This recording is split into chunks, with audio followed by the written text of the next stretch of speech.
always believed in small-town secrets. The kind of things everyone whispers about, but no one dares to explain.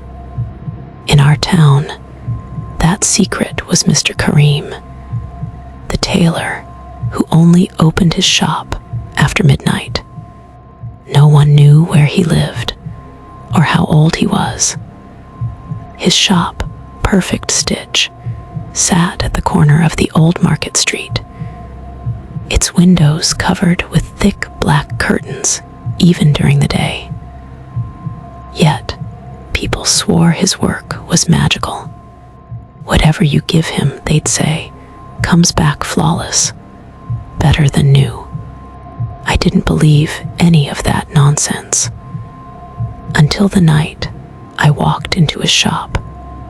I had ripped my favorite dress, a deep blue one I planned to wear for an important dinner. I was desperate, and every normal tailor had already closed. That's when I remembered the rumor. It was 11:45 p.m. when I reached Perfect Stitch. The street was dead silent. No cats, no lights, not even the wind. Then, exactly at midnight, the closed sign flipped to open. No one touched it. The door creaked slightly as I pushed it open. Inside, the air smelled of old fabric, iron, and something sweet, almost metallic. At the far end of the room sat Mr. Kareem, tall, thin, his face hidden behind a sewing machine's shadow. His hands moved quickly, threading a needle with impossible speed. He didn't look up when I entered. I tore my dress, I said, my voice echoing strangely. "Can you fix it?" He paused, then spoke, his voice low and dry. "Place it on the table. Beauty deserves repair." His words sent a chill down my spine, but I did as he said. He picked up the dress carefully, as though it were alive, and smiled faintly. "You will have it by morning," he said. "My work is not quick, but it lasts forever." When I asked about the price, he simply said, "You've already paid." That didn't make sense, but before I could question him, he returned to his sewing. The sound of the needle followed me as I left the shop.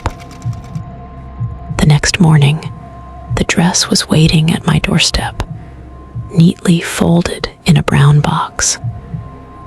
No tag, no note, just a faint scent of roses and metal. It looked brand new. In fact, it looked better than before, softer, smoother, like it had been made exactly for me. When I tried it on, it fit perfectly. Not a single flaw. But as I looked in the mirror, something felt off. My reflection's skin looked different, smoother, clearer, almost like the texture of the fabric. Over the next few days, everyone began complimenting me. "You're glowing. You look younger. What's your secret?" But my skin began to ache. Tiny, thread-like lines appeared on my arms, as if something had been stitched beneath my skin. Then one night, I heard a faint swaying sound coming from the corner of my room. The same sound from his shop. When I turned on the light, nothing was there.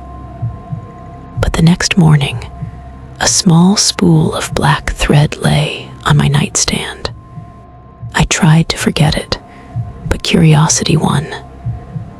I went back to the shop a week later. It was midnight again.